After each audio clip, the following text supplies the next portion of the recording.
Good evening, dear parents and guardians. I don't know if someone can confirm that they can hear me. Good evening, sir. We are able to hear you clearly. Right. Love to hear that. Let me see if my video will allow.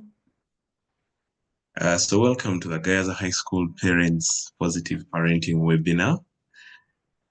All settling in with your gadgets charged, internet stable, and in a quiet corner. Of course, we will officially kick off at 4 p.m. So please stay logged in. You could adjust your volume, and you may also want to grab yourself a cup of tea or make yourself some. Of course, to keep you warm on this rather wet and cold sunny afternoon as you mentally prepare to hear from our panelists. Julie Carv, can you hear me? Are you ready?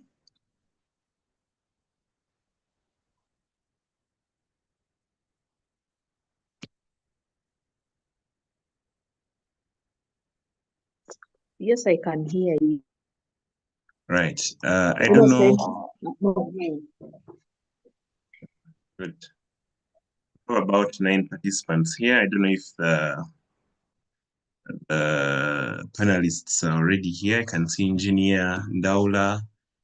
I'll drop the titles: Lilian Chichoncho, Mary Pavazi, Adrien Natukunda, Gloria Cheyune. I have Annette Nalubega, my very good friend. I can see Rebecca here. You're almost welcome. Very most welcome. Julia, are you able to see our program online? Yes, I can see it. Okay, so see it. Our program, I'll just run through our program. We hope to start at exactly 4 p.m., about in a minute's time. And I'll request a volunteer parent from these ones that are already logged on to give us a word of prayer when I call on them. I don't know who can volunteer. Engineer Ndaula, would you want to volunteer when that time comes? So I will. All right, Engineer, I'll call on you. Thank you very much. Then we shall thereafter have a few remarks from the moderator. My boss is online already. Julie, if you could just cross-check that she joins the link. I've not seen her request to join our meeting yet. I have remarks from the administration. And then I'll invite the school counselor to introduce the panelists and the technical purpose of this webinar. Then we shall have the key presentation by Dr. Rachel Stime, who counselor will tell us. Then we shall have a question and answer session thereafter at about 5:30. And 6 p.m. we shall sign out. So, Julie, what is the quorum? This webinar. Yep.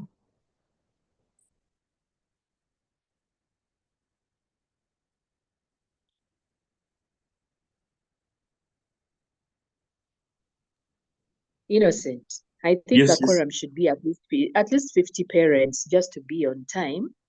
Okay. At least 50. When we make 50, we start off. Okay. We have about 12 of them.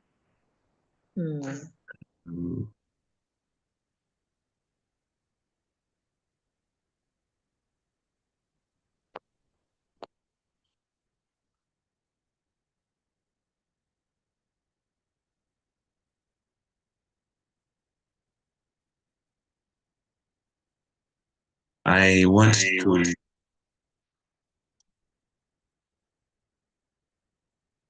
welcome those who have just joined us. Make sure you can hear us from this side. Make sure your audio system is well. So I can see Julie Tracy there. You're most welcome. I can see Mitanda, you're most welcome. Allow me to drop the formalities, please.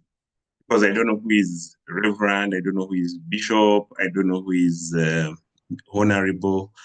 So I'll take you on as parents of Gaza High School. So you're all very most welcome. Our quorum will be 50. We're about 20. Once we clock 50, we will start. I want to thank you for coming and joining in and sparing time to join our webinar. And maybe for those who have just joined, I'm just going to walk you through our program for today, and it's going to be as follows. I have an opening prayer from Engineer Ndaula, who has volunteered to lead us in a prayer when the time comes. I'll give my remarks as moderator thereafter, and I will welcome the Deputy Admin and Welfare, who will speak on behalf of administration of Gaza High School. Welcome our school counselor, who will introduce our panelists, and also she will guide us on how we shall progress forward. Then we shall have a question and answer session where you parents, participants will share questions, ask questions, and the panel will provide insights. 6 p.m. we shall sign out of this place. This is number 1 of 2 of our webinars this term. We'll have another one next weekend, Sunday, I believe on the very same time. Same space, time, same app. When we clock 50, we'll be able to start. I want to thank you again for coming and keeping time. Left with about just a few people so we can get started. For now, you can grab yourself a cup of tea, coffee, make some hot chocolate to make sure you are warm up. Make sure you adjust your volume. Okay. So I want to thank you once again for coming and keeping time. Let me just look out for the administrator.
Dear parents and guardians, if you've just joined us, you're most welcome. I hope you can hear me. We are waiting for about 50 of us. I can see only 40 for now. And once we are 50, we shall get started. You can hear me well. I want to welcome you well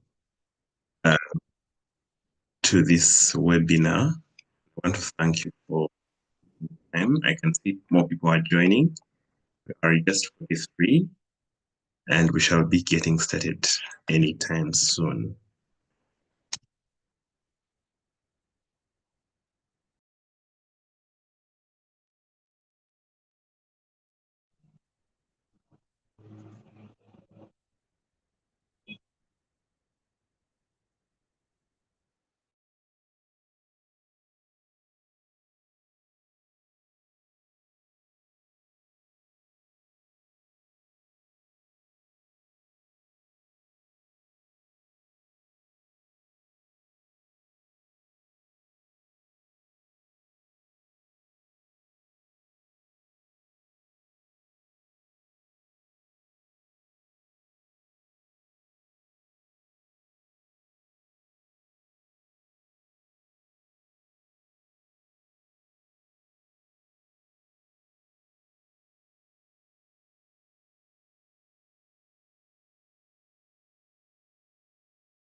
Okay, I was just making sure that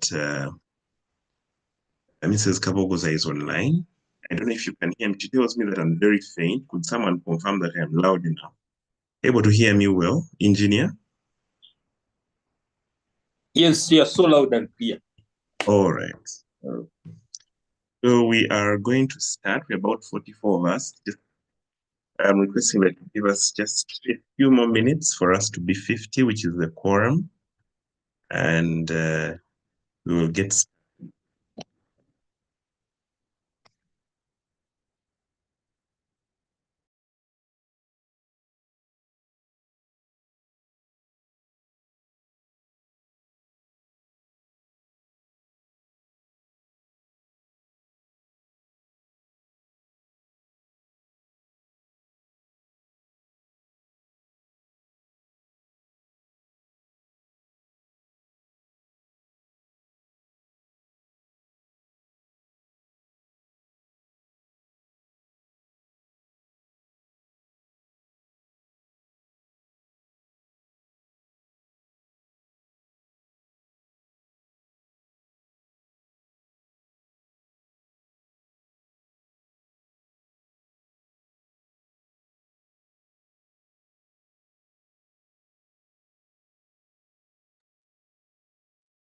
Dr. Rachel Kansime, could you just confirm that you can hear me? I just want to make sure your audio system is well. It says Annette Kabogoza, can you hear me? I can hear you. All right, right, I can hear you too. I can confirm that I can hear you as well. All right, Mrs. Annette Kabogoza.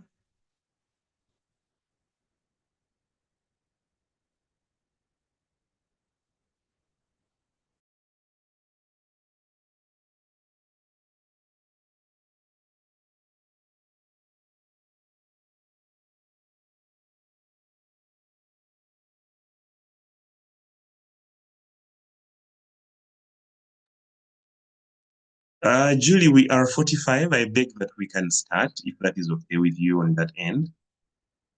Or we have to wait to be 50.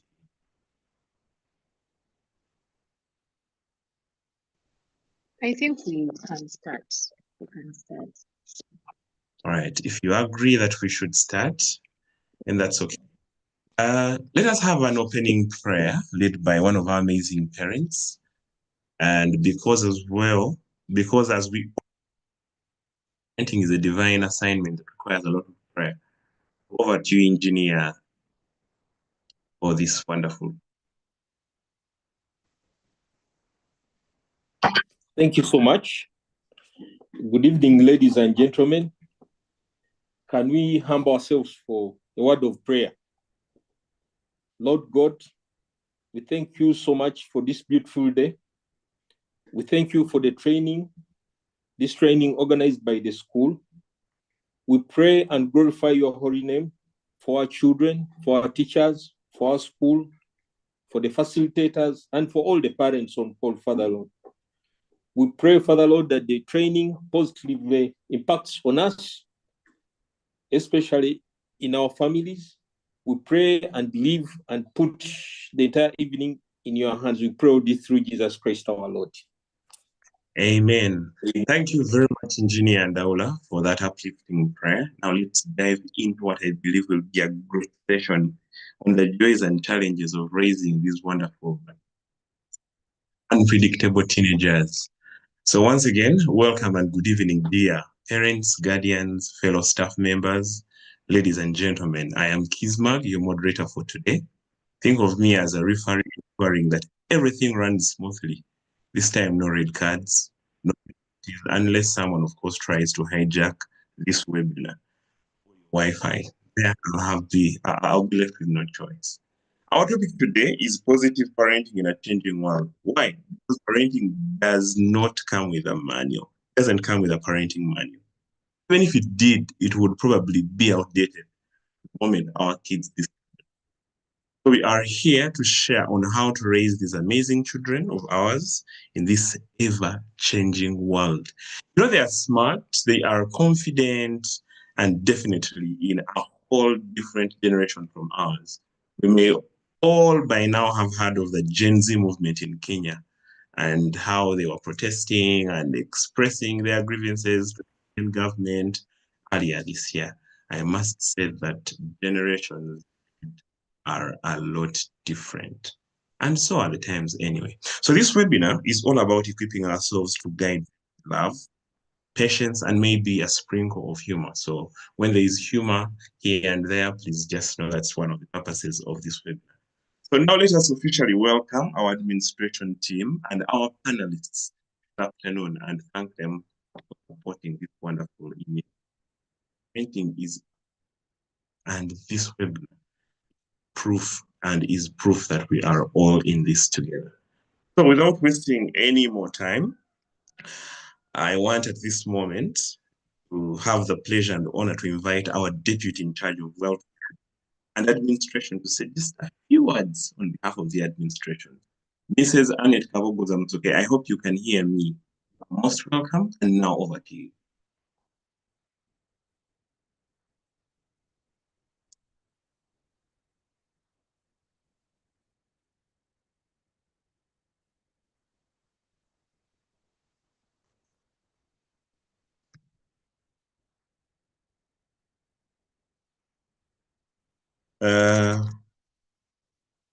Mrs. Kabogozamtsuke, are you there, please?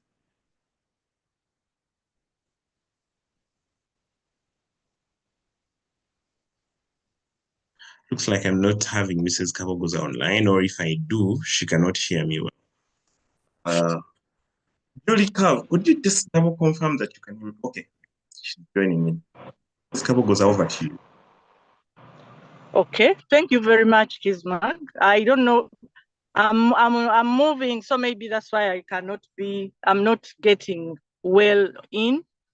But I want to thank you so much. I want to thank Julie, and I want to welcome all the parents, the guardians, and the siblings of our girls. Parents, you're most welcome. And I want to say we are happy to have you sparing time to be with us this evening. And we know you are parents, but we still have to talk about it, just like we talk to our girls. We have to share moments of what should we do to become better parents.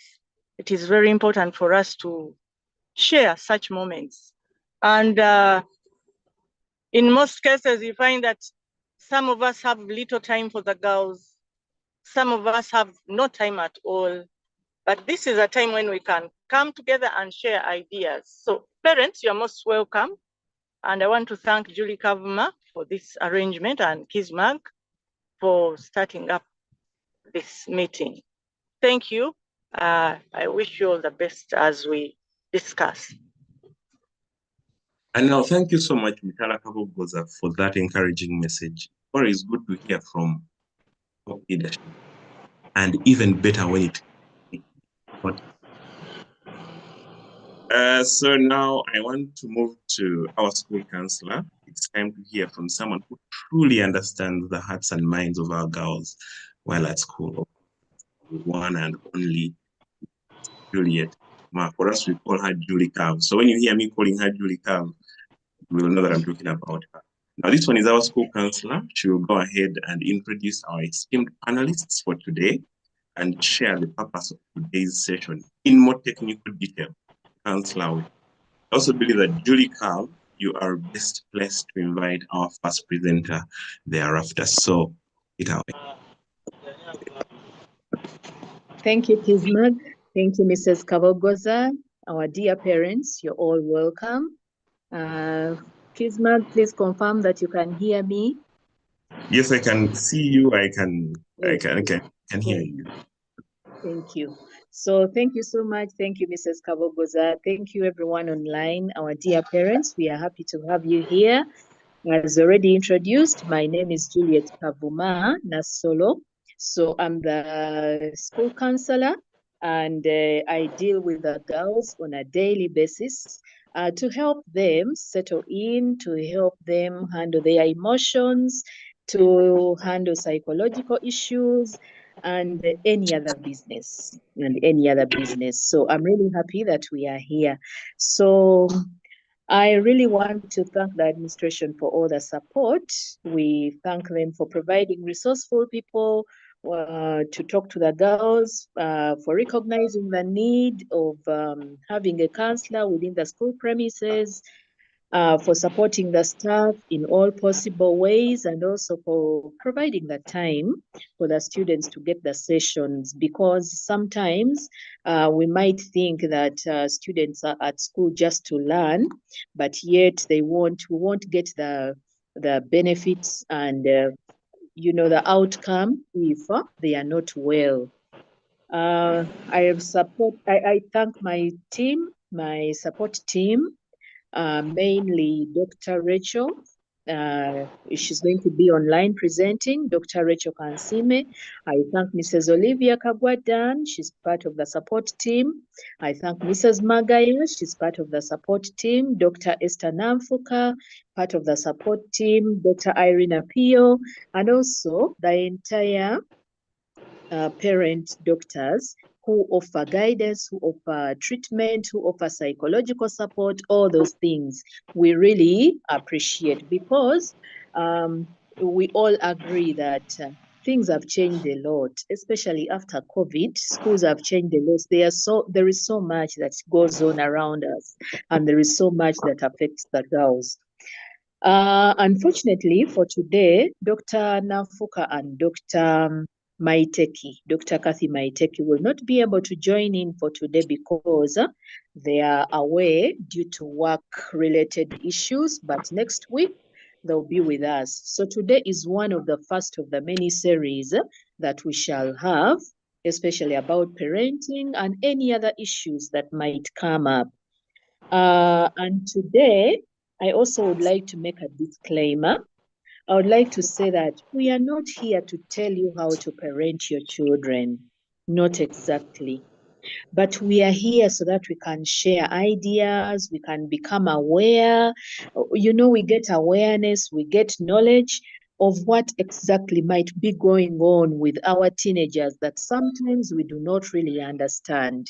Because sometimes you might fail to understand. You might start to ask yourself, what's wrong with this girl? How come her siblings never acted that way? So we are here to share ideas, to become aware of certain things that might be the cause of certain issues.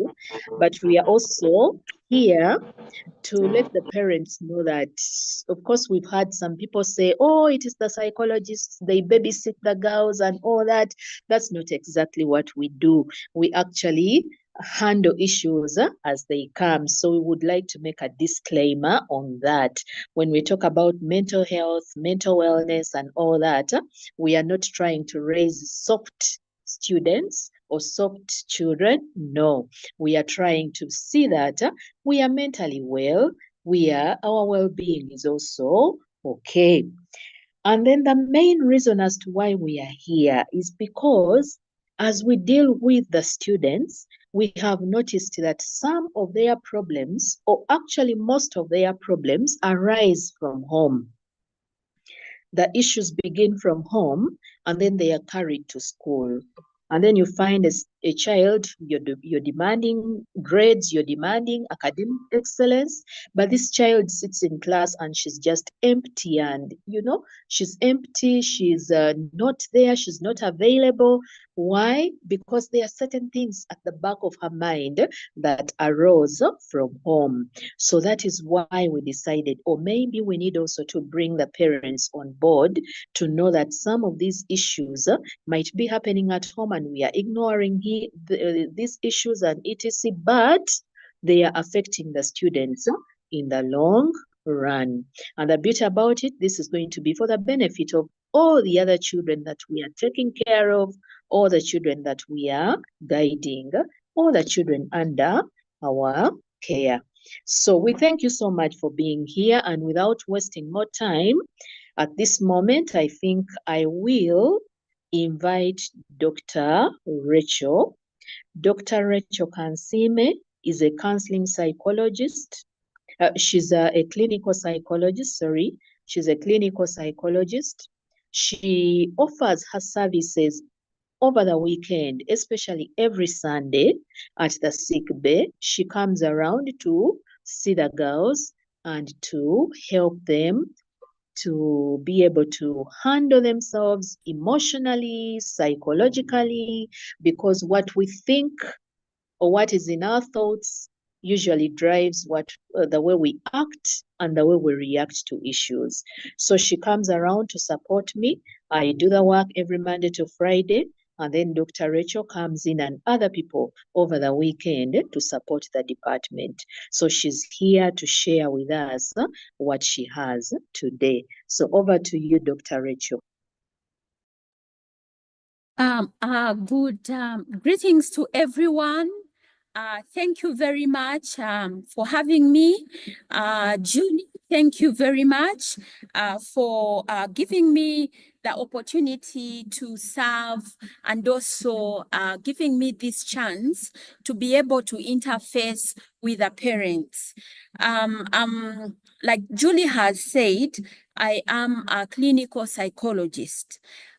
We have a big mental health team, and we each in our own specialities do work with the girls differently. And I must say that I'm privileged to be part of that team, and I want to thank the school for that. Now, I was asked to talk about parenting teenagers and staying sane. Now, that is really something that is very heavy. I'm a parent myself, and I know that the teenage is not a very easy stage. When you go to the work that was done by Erik Erikson, he's a psychosocial psychologist. He says that the teenage is a stage where they're going through a lot of changes and they have a crisis of identity, and for those that survive and go through it successfully, they become adults that have high fidelity, the adults that are able to, function maximally in society and also be very productive individuals. Now, I must say that even as I go through my presentation, it's just to open our eyes and to give a little more information to all of us. It's not that anybody who is not a professional will be able to stand and say, my child is going through this, or she has this, or the neighbor's child has this disorder. No.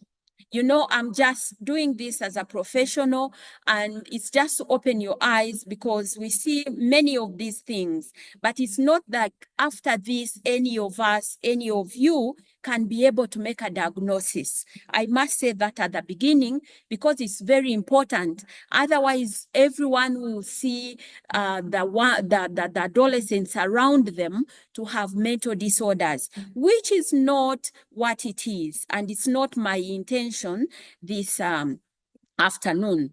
So now, teenage mental health is in a crisis. We have a report by WHO which determined that worldwide 1 in 7 those who are 10 to 19-year-olds experience a mental disorder, and also that these conditions go largely unrecognized and untreated. I have met a number of people who ask me, and they say, is it that a young adolescent can have a mental health challenge? Yes, they can. And UNICEF also reports that mental health conditions constitute a major burden of disease for adolescents globally. Now, teenagers with mental health conditions are more vulnerable, and they have poor life experiences and outcomes. You know, they have issues like social exclusion, they are discriminated against, there is stigma, educational difficulties. Physical health is also compromised, because we know that mental and physical health go hand in hand. Now, there is some research which has also shown that half of all mental health disorders, they begin by age 14, and that 75% start by the time a person is in their mid-20s. Now, this shows that the consequences of this reality are enormous. It's not just for individuals, but also for families. And not only families, but the societies at large. And that's why we need to wake up to this reality. Next. Now, during adolescence, we have brain development, and you know, because of that, there are multiple factors which affect their mental health. And many of the decisions, the responses, and the actions that these teenagers take are influenced by the fact that their brains are developing, and it's a formative time. Now, throughout adolescence, there is this intense brain development. And so it is very important that we mind their mental health. Now, while this development makes them intellectual and, you know, they develop emotionally, it also opens them up to some potentially harmful influences. And so during this adolescence, the brain develops to become more efficient, but young people are more open to external influence, you know. And research has shown, for example, that neighborhoods, affect the development of these adolescents. If you have a neighborhood without space for activities, for, outdoor games and everything, this, affects the teenagers in a way that they may develop certain behaviors later just because, the environment they have grown in. And research has shown that those who exhibit certain health risk behaviors, because of this kind of sedentary lifestyle, predispose them to drugs and other challenges. Next. Now, what are the commonly diagnosed mental disorders in the youth and teenagers? The 5 most common ones are anxiety disorders, depression, ADHD, substance and alcohol misuse, and also eating disorders. Now, the anxiety disorders are the most prevalent mental health issues that are seen in teenagers. Next. Now, what are the factors affecting mental health in teenagers? Now, teenagers develop social and emotional habits which are critical for their mental well-being during this life stage. Now, to ensure healthy development, this needs to happen in a protective and supportive environment, which also includes our schools, like this one, at home, and in the wider community. Now, generally, not only for teenagers, mental well-being relies on eating a balanced diet, on getting enough sleep, on exercises, and also including time away from screens and spending time outdoors. It is very important, especially for teenagers, that as part of a family, they get along with what is happening in the family. It has been shown that strong and loving family relationships are essential during this adolescence. Now, all the positive factors that I have mentioned influence and help a teenager to grow, to build resilience, and to develop strong relationship. Now, as they grow into adults, they are emotionally equipped, to cope with the changes and embrace life challenges. But that begins at this stage of adolescence. Next. Now, there are certain factors which negatively influence the mental health of the teenagers. And one of them is sleep. Now, when I talk about sleep, it seems obvious and maybe unserious, but teenagers need a lot of sleep. And it has been researched and understood and shown that sleep deprivation could dramatically affect the mental health for the teenagers, but also for adults as well. Now, sleep problems can be a predictor of future depression. Research has shown that if teenagers, their sleep drops to less than 6 hours per night, they are twice as likely to engage in risky behaviors and aggressive or harmful activities. Now, when we talk about sleep, this is very serious. The teenagers are not sleeping at home, and the teenagers need to find sleep. Teenagers need around 9 to 10 hours of sleep per night, but most teenagers do not do this, Now, not getting adequate sleep can lead to irritability. It can make it difficult to concentrate and may increase impulsivity. Remember, adolescents are more open to risky behaviors, just like I mentioned, because of the brain development during the teenagers. So lack of sleep can make this a more difficult situation. Next.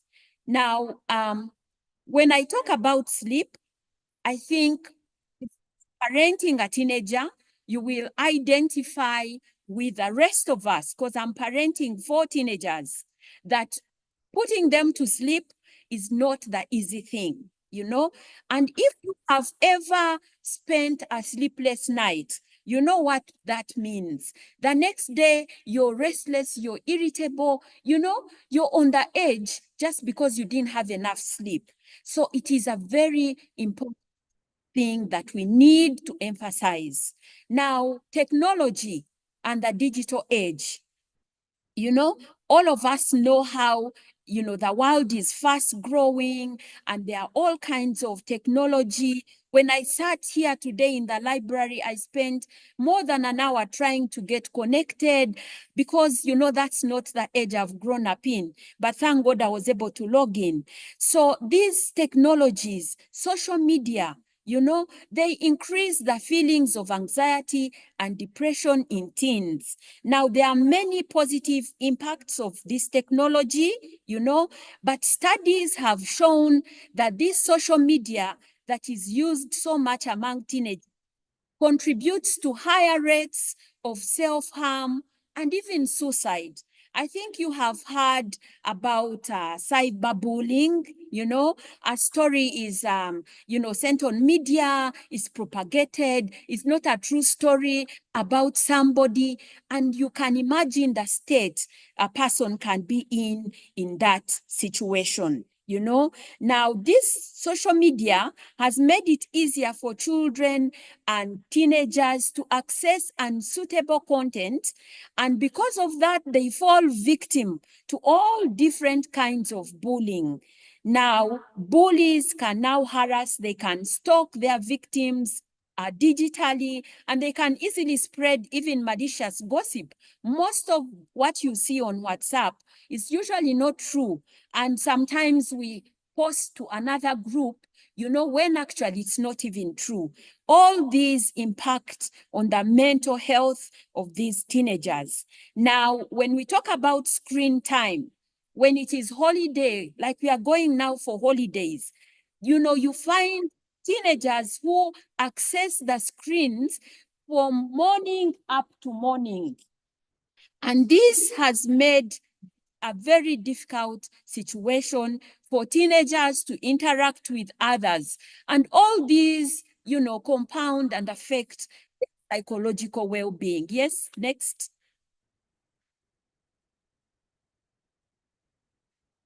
Now, we are still looking at factors. Can we go to the next, please? Parenting. Now, parenting is now the gist of our today's webinar. Now, we are all parents, thank God, and it is an opportunity, and it is such a golden opportunity for us to parent, and God has given us this opportunity. But parenting has also been seen and shown that it is one of the factors that affects the psychological well-being of the teenagers. Now, research has shown that the parenting style has an impact on the teenager's mental health. Now, parental rejection, overprotection, they can negatively affect the adolescent mental health and affect self-esteem. Girls have come to me and they are battling with their self-esteem, coming from the fact that they've been rejected. Now, rejection, it seems to be on one side, but then we also have overprotection. Negative and overprotective parenting can lead to psychological inflexibility. The teenager finds it difficult to be present, you know, and to use, and they often use avoidant coping styles. Now, the way we cope as individuals affects our mental health. There is what we call positive coping, and then there's also negative or malfunctional coping. Now, parenting style can trigger this teenager to adopt a malfunctional coping style. Many parents ease off their parenting during the teenage years because they assume that the teenager is now grown up enough, they can deal with their problems, and they don't have to worry so much about them. But this is far-fetched, you know. Teenagers will show that they can do things, they are independent, they can do it, they are able, but they need a lot of guidance. Most adolescents experience a lot of emotional ups and downs, and we need not to ease up. Now, it's also important to keep good boundaries. Some parenting styles make people not keep good boundaries in place during the teenage years. And it is very important at any stage, including teenagers, to keep good boundaries as the child is developing. Now, stability in the family. It is very important that we work towards having stability in the family.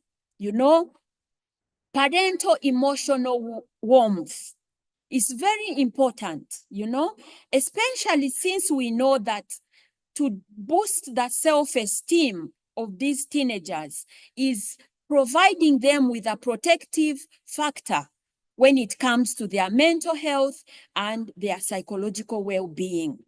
We know that there are childhood traumas, there are abuses, there are neglects here and there is loneliness, etc.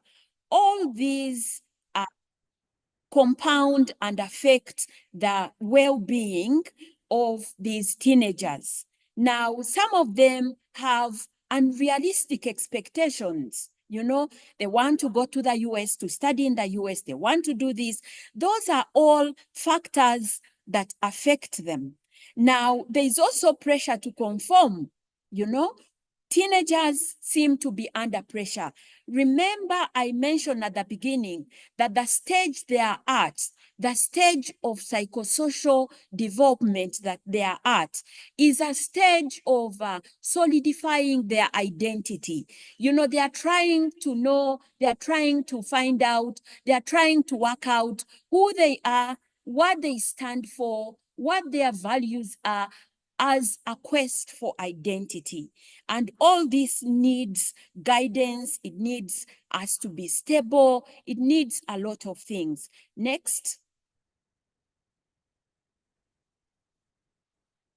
Now, diet and nutrition. I don't have to say so much about this. We all know that a health balanced diet is very important throughout life and is particularly important during childhood and adolescence because it's a time of growth and it's a time of development. A good diet, you know, a more balanced diet also enhances mental health, and you have fewer instances of anxiety and depression. Research has shown, for example, that increased consumption of these processed foods is associated with a higher occurrence of anxiety and depression. Now, many of us parents, you know, have taken to these processed foods and all the other, and we have overlooked the natural, our veggies, our fruits, and everything. Now, during adolescence, the teenagers often feel hungrier, so they eat more. And this is because they are going through a significant growth spurt. Now, while it is important that you don't make it an issue about what they eat, it is important that we model healthy eating and encourage them to choose the right kind of food for their mental and physical development.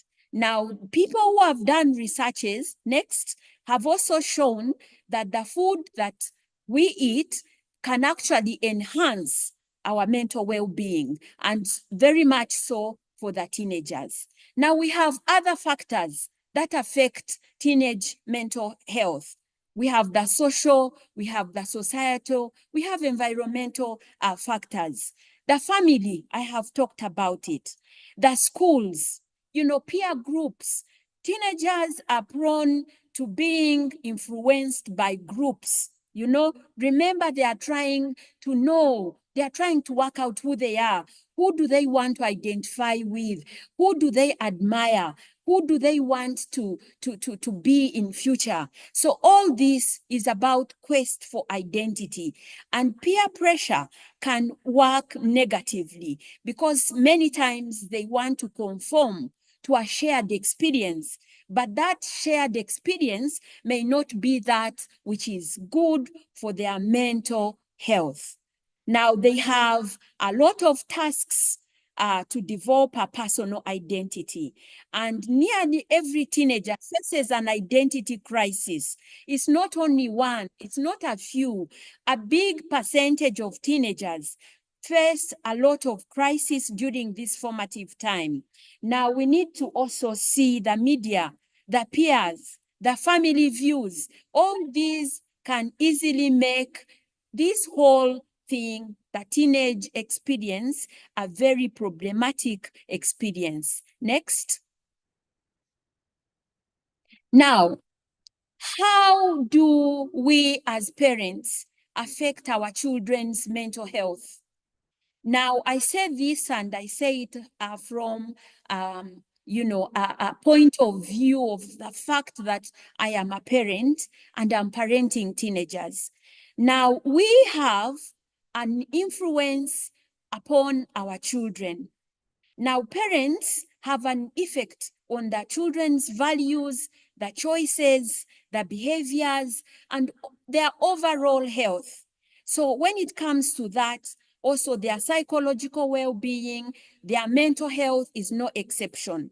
We play a key role in how these children perceive the world, in how they react to certain situations, in how they feel about themselves, and how they feel about their own worth. And because of that, this can really play into their mental health and also their development and their overall even adulthood. Now, there are two key ways that parents affect their children's mental health that I can highlight today. Now, parents' own mental health can influence their teenagers' mental health. And you can attest to what I'm saying. When you are not well as a parent, when you're going and struggling through a number of things, when you're not at your best, when you don't have the good that you can give to others, you will not have much that you can give to your teenagers. And I know that we go through a lot of stressors as parents. And of late, you know, it has become almost every day. If it isn't school fees, it's a big bank loan. If not a big bank loan, it is a marriage that is troublesome. If it's not a marriage, it is something else. You know, we are trying to be like others. We want to do this, take our children abroad, and all those things affect our mental health as parents. Now, this in a way also affects the children indirectly. And we have to be very, very deliberate about this, that we need to keep ourselves in good mental health so that we, in the end, also pass that on onto our children.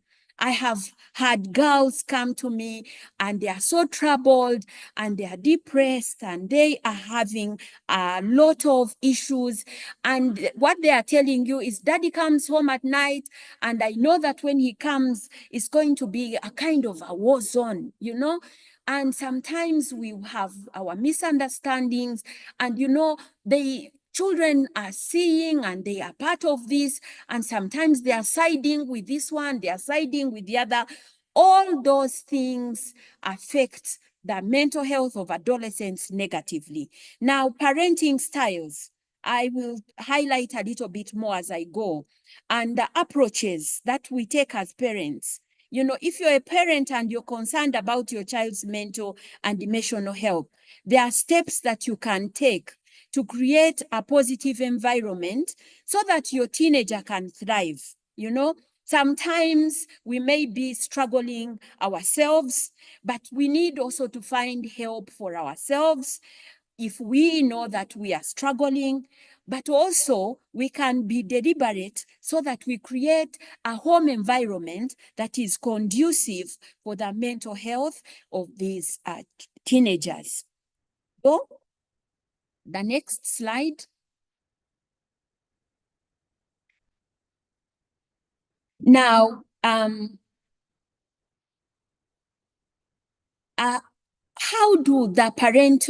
does our parental health affect now our children?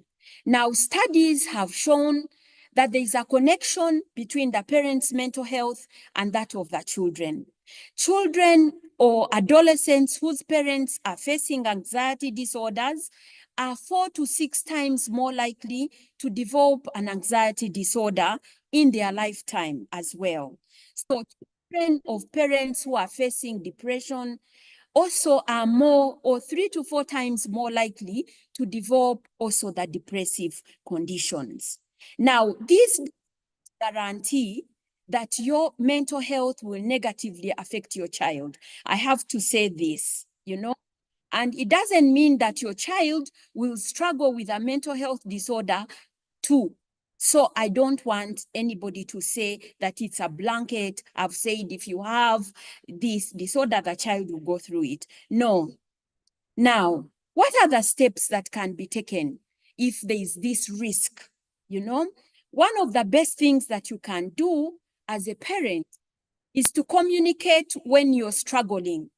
You know, we are not all by means perfect and we are not, you know, angels, you know. Feeling sad or feeling fearful many times is inevitable. And some days, sometimes are worse than others.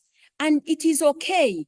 Let your child know, not in details, you know, and it has to be age appropriate, you know, because you don't want again now to make them burdened by holding up and bearing your heavy weight, okay? But it's okay when you're having a hard day, you know, to let your child know that probably it's not a good day. Now, many times I've had a lot of demands and, you know, mommy, you have to do this. Then I say, well, it's not the right time. It's not the right time, but I will figure that in at some point. And then they say, but tell daddy, that means if you can't handle. And I have to come open and I tell them, I know daddy knows my situation because he knows everything, but we are going to handle. The money hasn't come yet, but it's going to come. And when it comes, I make sure that I do what we have promised. You know, it's very important to create that kind of communication with a child, okay? Now, it is very scary for a child, for a teenager, to have a parent who is struggling and doesn't talk about it, okay? Many of them, we think they are young, they shouldn't know, but there are certain things just to make them not get overwhelmed as well, you know? Just use a few words and say something is happening, but we are going to go through it. I have seen my own children go with me through a few difficult situations, and once I am on the firm ground, they are happy with me. You know, I was struggling with this and had to make my publications. The next slide, please. A life of an academic is not that easy, but when they would see mommy is not as jovial, as happy as she has always been, I would tell them, no, I'm struggling. You know, my work has been thrown out, but I'm still going on. They say, mommy, keep on, keep on. And they were my cheerleaders. And, you know, through that, they've also learned that, you know, in academia, it's not always easy. So you can actually struggle, but you can have, you can achieve and you can go through it. Now, this level of communication helps to create a more positive environment for conversations, you know, and even when they themselves are going through difficult times, they can be able to also open up. There is an issue of teenagers opening up. They don't seem like they want to open up. You know, it's at a stage of like closing in. And sometimes you're like, what are they closing in? Why aren't they talking to me? What is it they are struggling with? And it is important that now when we create that level of communication, they can be able to open up, you know? Now it can show your child that sad and maybe certain feelings are normal, and it's okay to acknowledge them. And on top of this, talking to your child provides them the opportunity, you know, provides you with that opportunity to tell them how much you love them, and also assuring them that these feelings are not their fault if you're going through a hard time. Now, parents who are struggling with mental health, you know, also need to model, you know, we cope because hard times will come at any point. There's nobody who will say it's always going to be easy. And that's why we are now moving on to what we call hardiness therapy. Now, hardiness therapy is basically reinforcing different personalities to be able to withstand stress to a greater extent. And if any one of us is this person who will crumble when the stressors are many, there is an opportunity. I am a hardiness therapist and certified, and I'm happy. I do this with many people. And so that you're strong, because the children, you know, want to also, you know, draw on your strength. And that is very important. So we have coping mechanisms. We cope when we are under stress. And when our coping resources get exhausted, that's when you hear somebody say, he has broken down. He or she has broken down. But we don't need to reach there. We can reinforce our coping strategies, okay? Now, taking care of ourselves as parents also means that we need to also seek help when we need it, you know? When we feel things are not going on well, then it's time for us to also get professional help. It doesn't show that you're weak and you're not able. No, it only shows that you're mindful of your health and you want to live and be able to look after these children. Next. Now, parenting is not easy. And I must say this, and it's not for the cowards. We take it up with a lot of determination, with a lot of strength, but also with the ability to learn. You know, the way in which you parent can have a negative effect on your child's mental health, and specifically the way in which you engage with your child, the way you handle conflict, the way you punish, the way you encourage your child in life. All these are very, very important. Now, there are many different parenting styles, and each one of them has its own impact on a child's mental health. Now, I must say that in general, it's very easy for us parents to play an authoritative, but yet a nurturing and communicative role. And when we do that, we can see the best within our children. You know, there are parents who encourage structure and moderation in the lives of their children. They provide guidance, constructive feedback when it's needed, but also engage their children to share their feelings, express their emotions, to ask questions. This kind of parenting is very important because it helps the children to develop a sense of happiness, to become children with self-esteem, to become children who are independent, to become children who can cooperate, and also children who can be respectful of others. Now, there are parents, some of us, who take on a fully authoritarian style of parenting. You know, it is you and everything, order is order. You know, it's a little bit of a military academy, you know, and many see negative impact of this later, okay? And studies have shown that very harsh punishments, including spanking, where we spank, they can trigger aggressive behavior. They can trigger antisocial behaviors. You know, we have people that don't fit in society. We have students in school, but everybody complains, you know, antisocial behaviors. We have those that have low self-esteem, and all these work and affect the psychological well-being. Now, these children find it sometimes hard to address their emotions, and also they may begin to think that they are not important or their needs are not important. And according to a study that was done in 2015, they found that children who grew up with parents who yelled, who shouted, who verbally humiliated them, had a greater likelihood of experiencing depression, aggressive behavior. They had anger management problems. They had delinquent behavior, and they also had trouble maintaining relationships in adults. Now, you know that we are trying to build up adults who are productive, and whatever happens during this adolescence sets the pace for the kind of adults of tomorrow, okay? Now, it is very important that we get so deliberate, you know? Sometimes it's easier to yell, but before yelling, you know, before yelling, we need to think about the effect of that on the other side. Now we have permissive parenting.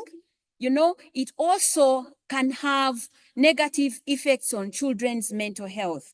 Permissive parenting means that there is less structure in the lives of these children, and the rules are rarely enforced.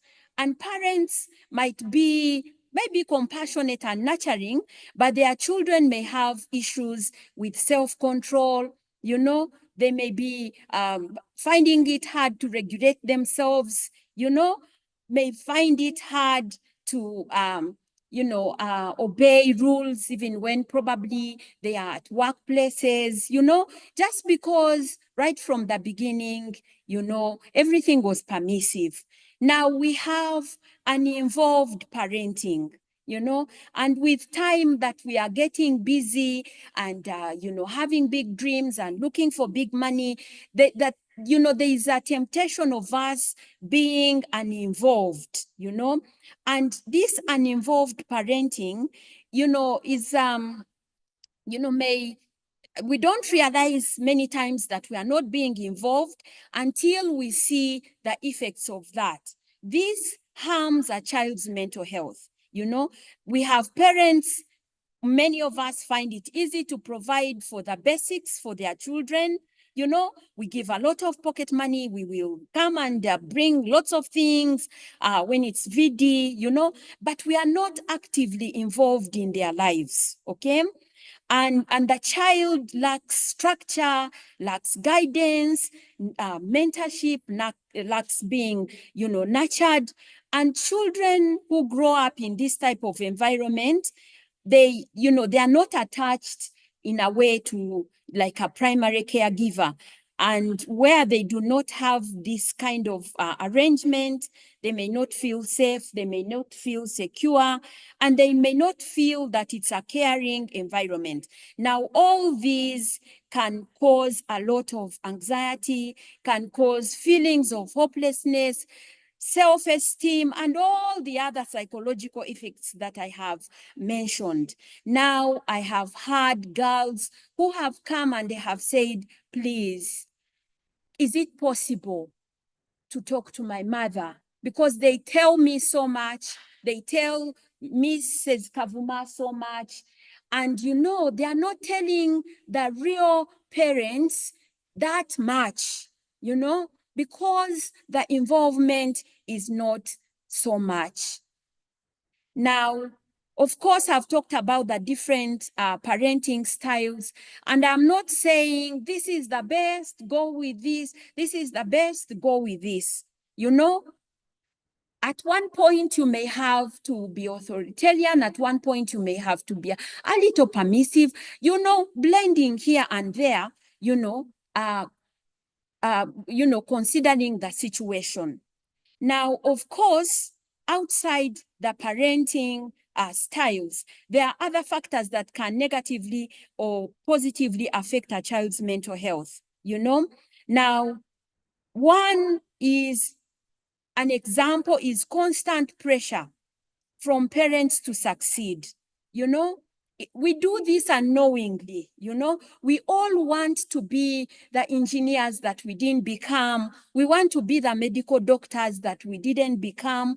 And many times that pressure, on our adolescents to succeed can cause a lot of anxiety and stress-related problems in children, in these adolescents, pressure might be on children to get, all the A's or excel in whatever they are doing. We all want them to excel, but how we do it and the level to which we take it really, really matters. The majority of the girls come with stress, with a lot of anxiety. I haven't been able, the other time I didn't do well. I'm not saying that when they come, they should just relax and not work hard. They need to do that. And usually I ask how much they are putting in, regarding their classwork, regarding their revision, regarding what is expected of them at school.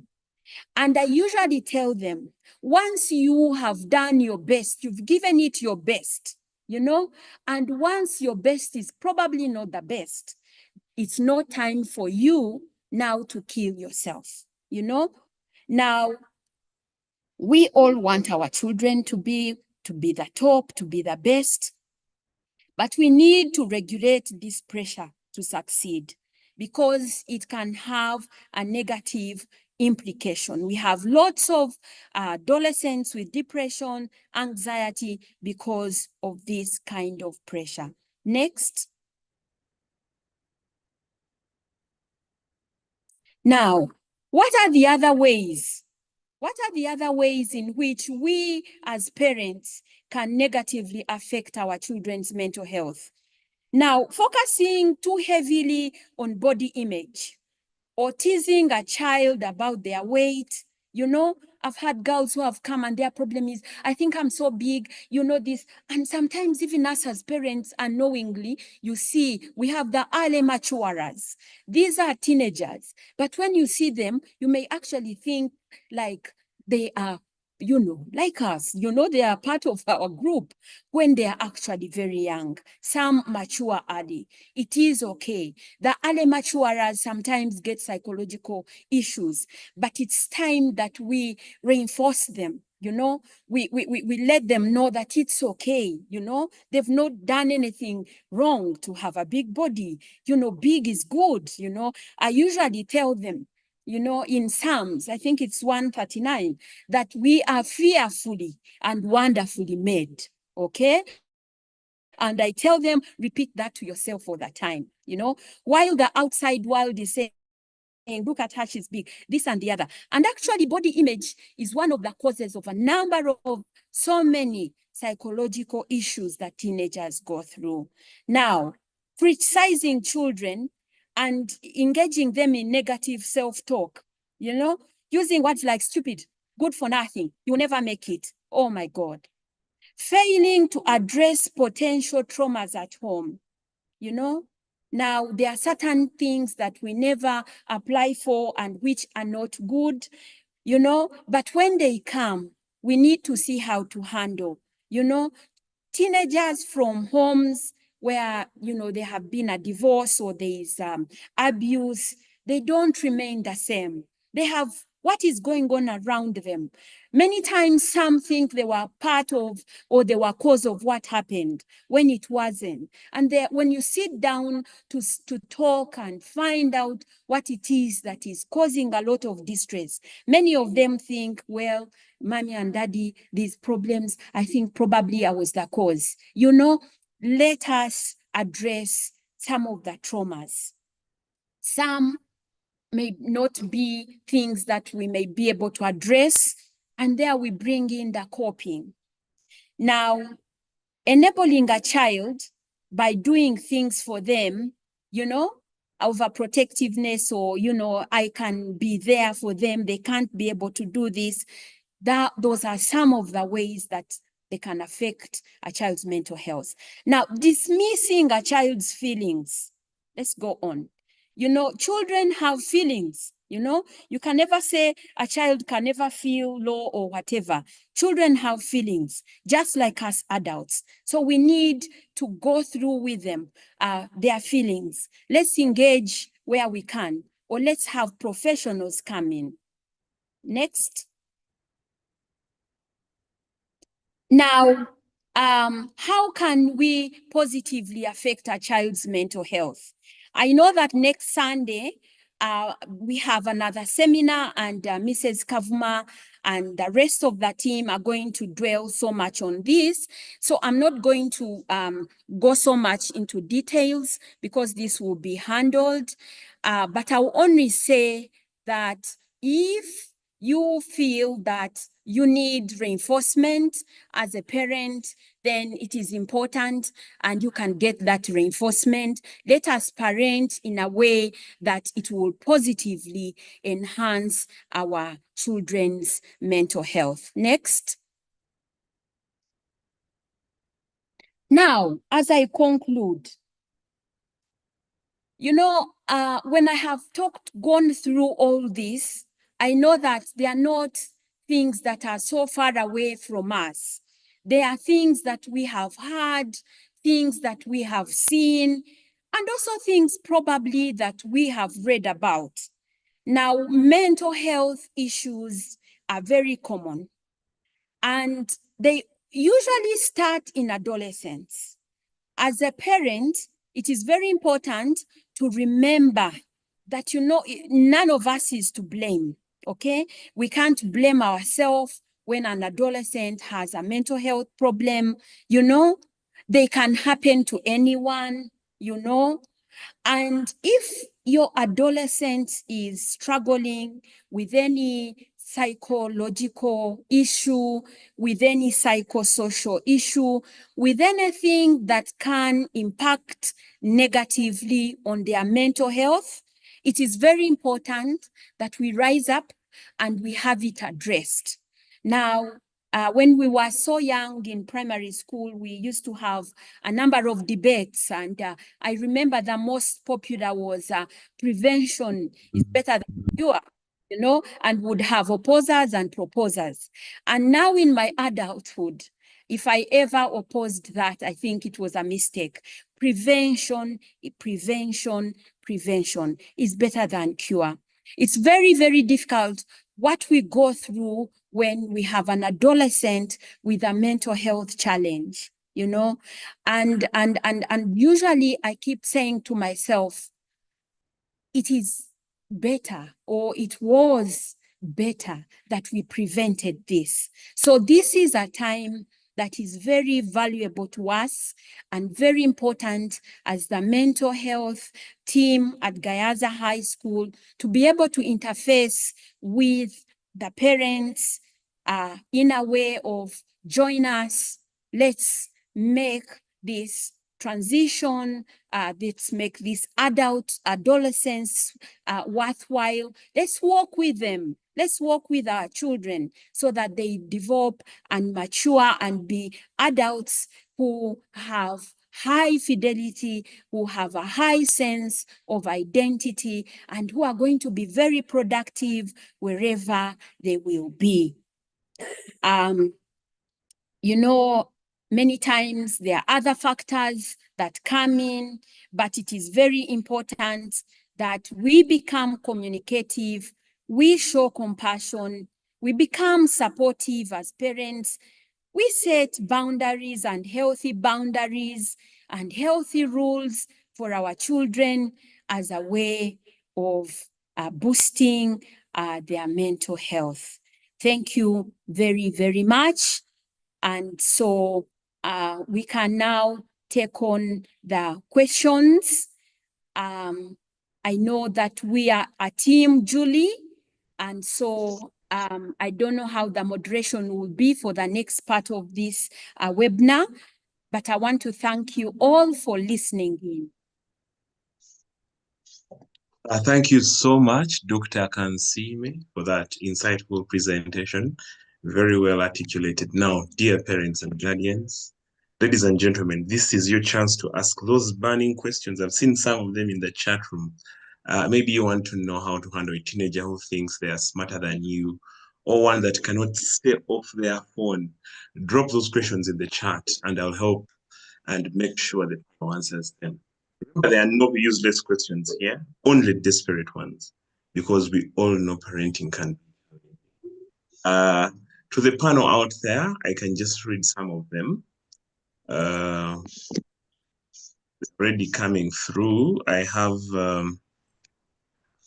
someone requesting that you kindly explain how overprotective parents affect children's mental health. First of all, what is overprotectiveness? Wondering. That's Gloria Chayune there.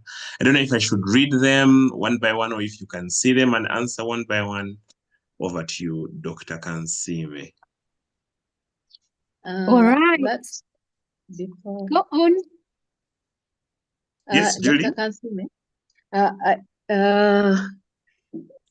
Mrs. Kagwa, I think, can handle that question. Mm-hmm. And then there is another one another question I saw in the chat. Please share it with Dr. Kansime to handle that one. We can request Mrs. Kagwa to come in and probably look at that question. Mm-hmm. Thank you very much, Julie and Kismag. And thank you so much, Dr. Rachel, for that wonderful presentation.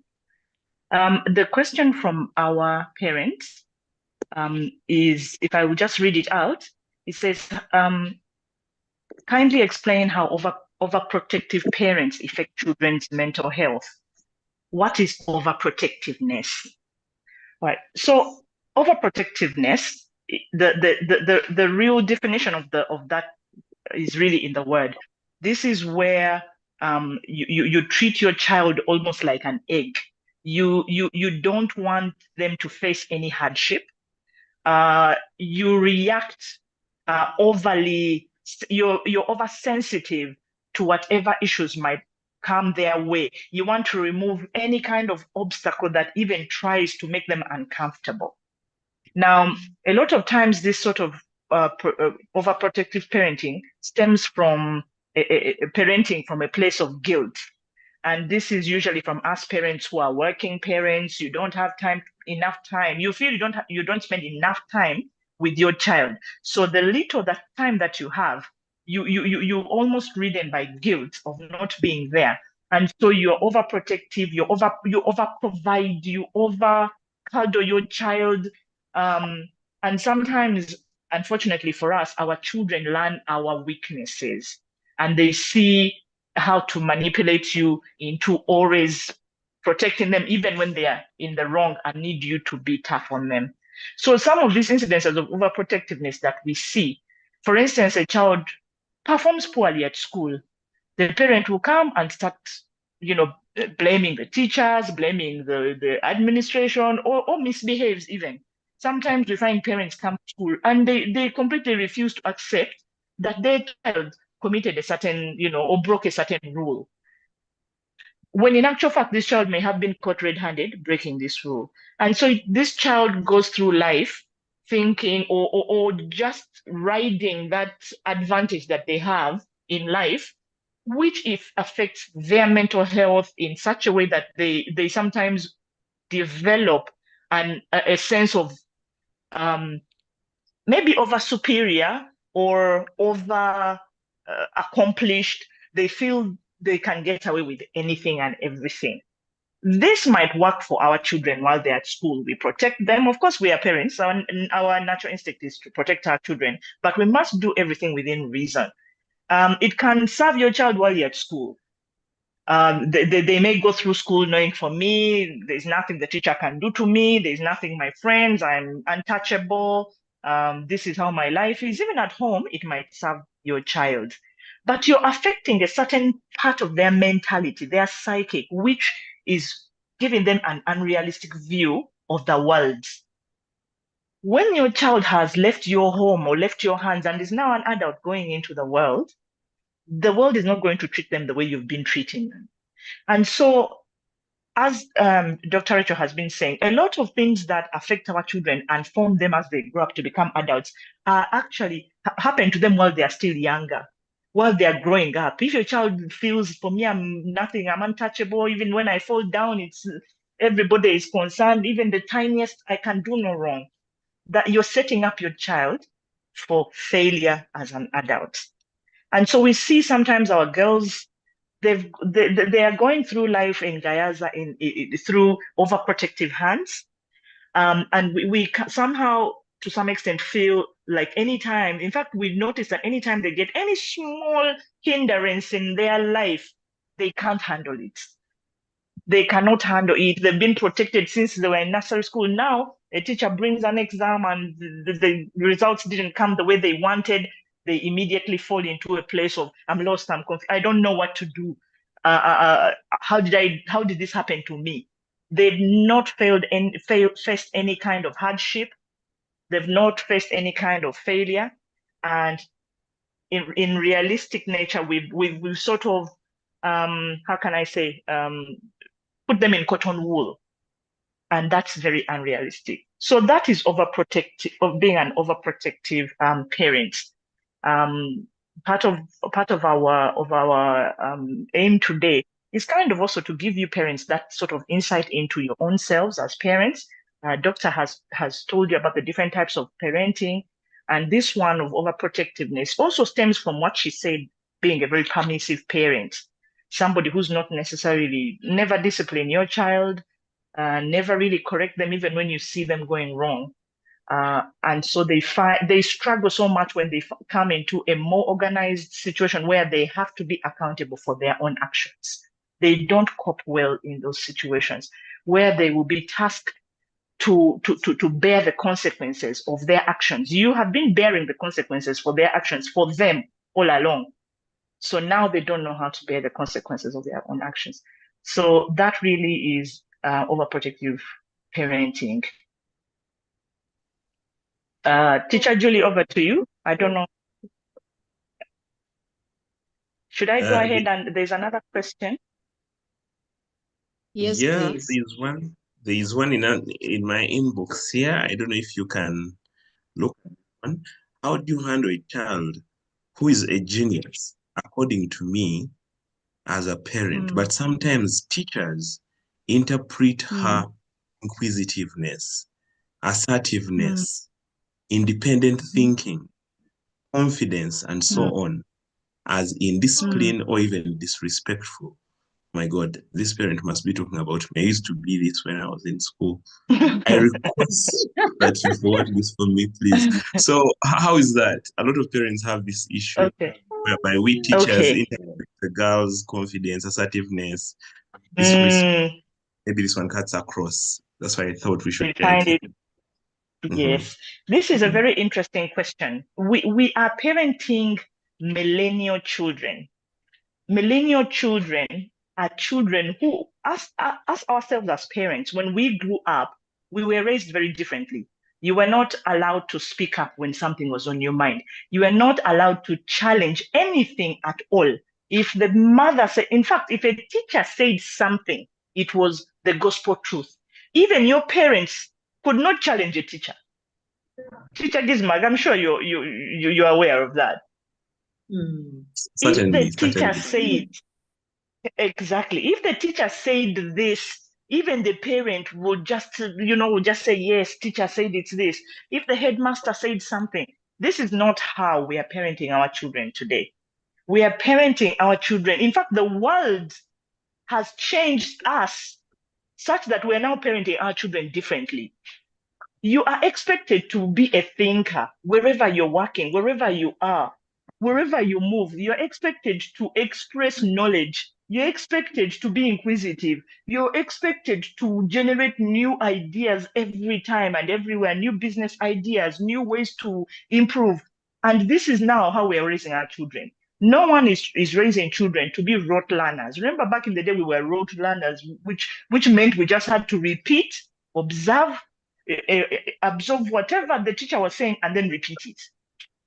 That's why, that was the best way to pass. You just have to make sure you have crammed everything into your head, you have absorbed as much of whatever has been taught on the blackboard, and you can reproduce it without any problem. Nowadays, education is not like this. You must absorb that information. You must decipher what it really means. You don't just cram it and then reproduce it. You should be able to apply it in other scenarios, and you should be able to use it to make sense of the world around you. Now, our children have had so much exposure from the time they are young. They're sitting here on TV watching experiments, rockets going up into the sky, operations being conducted in front of their eyes. Their little brains are soaking up all this information. A young child's brain is like a sponge. They soak up so much information. If you spoke with a 10-year-old child right now, the amount of things they know, you would be so surprised. A 10-year-old can tell you all the planets that are in the solar system. They will tell you what happens when this happens. They will tell you how electricity is generated and transferred and whatnot. These are things some of us didn't know until we were in high school. They will tell you the components of, all manner of everything. You will be so amazed. You'll be like, are you sure? Where did you get that information from? So now they come to school, they come to Gayaza High School. Remember, we are dealing with Gayaza High School, where all of the children that we have are amongst the brightest children in the country. These young girls that we have at this school are amongst the brightest children we have in Uganda. And so they already have that knowledge themselves. Being bright nowadays means challenging the world around you, means asking questions. It means discovering things before anybody else has discovered them. And of course, you're dealing with teachers who are not millennials themselves. Some of our teachers, of us teachers, we are raised the old style. We were raised to be respectful of our elders. We were raised to be mindful of how we spoke. We were raised to be humble to people who are superior to us. Like if I met the headmistress, I would humbly greet her. I wouldn't just go up and hug her. But our children now can walk up to the headmistress or the deputy and give her a big hug. This is how life has changed. It has changed to this extent. And so it's a two-sided coin. We have to get this knowledge across to ourselves as educators that, maybe things have changed. But also on the side of us as parents, we have to teach our children how to conduct themselves in school and in society in general. School is a reflection of what they're going to find out here in the world. School, whatever they're finding in school, is just a small portion of what they are going to find out here in the world. Much as we want our children to be free thinkers and to really explore the world around them, we also want them to do them being mindful of those around them, being mindful of the people who are there to guide them and direct them and point them in the right direction. Because, like I said, it's a two-way street and both sides need to come together. And so I'm happy to say that as educators, we're consistently improving ourselves. We are consistently being taught about how to manage this type of child, that type of child. As you can see, we have now this mental health, which we also extend to our teachers so they know how to approach situations with children, with all types of children. We can't expect all the children to be the same. And so we've got to have, it's going to be very difficult to say that all children will always be happy with all the teachers, but teachers are trying, and we sometimes the methods we use may seem to be as if we are curtailing their growth and their education. We actually are not. We are directing. We are directing. And of course, sometimes our students aren't really, they've not come from a background where they've been told no. Some of them they've not been told that, you can't always have everything you need, or you can't always have the teacher's attention when you need it. Sometimes the teacher is not available. Sometimes the teacher is dealing with something else. So it is something that has to be addressed, particularly if the parent is really, really, really concerned about this. I really propose that the parent brings it up at school with the teacher concerned, or with the teachers in general. If they feel like their child is getting this sort of feedback from all their teachers, then maybe it's something that this parent can come in and say, hey, I've noticed such and such is happening with my child. I would like to talk to teacher X, maybe teacher X or the teacher, whatever it is. So my advice is, please, parents, this is a valid concern. I'd like to propose that you bring it up with either the class teacher or Mrs. Kabogoza, the administrator, and it's something we can certainly look at. Go into it with that knowledge that the children are quite different from the children we used to have back in the day. So it's a learning curve on both ends. I hope I've shed some light on that one. Yes, I really think you've done it very good justice there. I have so many questions coming through in the chat. Now, with these kinds of questions, I think some of us, after here, are going to write a parenting book, something. Okay. I don't know if you can see them. Are we going in order? How do you prefer that? There's a few that have been assigned to me. I think I should go in and do the ones that have been assigned to me, and then the next my other colleagues can take on the ones that have been assigned to them. Oh, Julia, are you doing that? It is well. It is okay. Okay, all right. Okay. So the next one that's been assigned to me is, how do you handle teenagers who don't open up? How do you bring them closer to share their feelings and experiences? All right, this is a very, very interesting one. First and foremost, parenting starts from when your child is born. You need to be very, very intentional and to put certain foundations into this parenting journey of yours. You need to make your child your friend, a trusted friend. You've got to start this when the child is still young. Children, when they are young, they view their parents as if they are the most wonderful, the cleverest, the strongest, the tallest, the most beautiful, the best cook, the best at everything. This is the time in which, as a parent, you're supposed to build your foundation of parenting in your child. This is when you're supposed to draw your child in, let your child trust you. A lot of times we wake up one day, okay, we take it for granted when children are young that they're okay, they're happy, they'll talk to us when they need.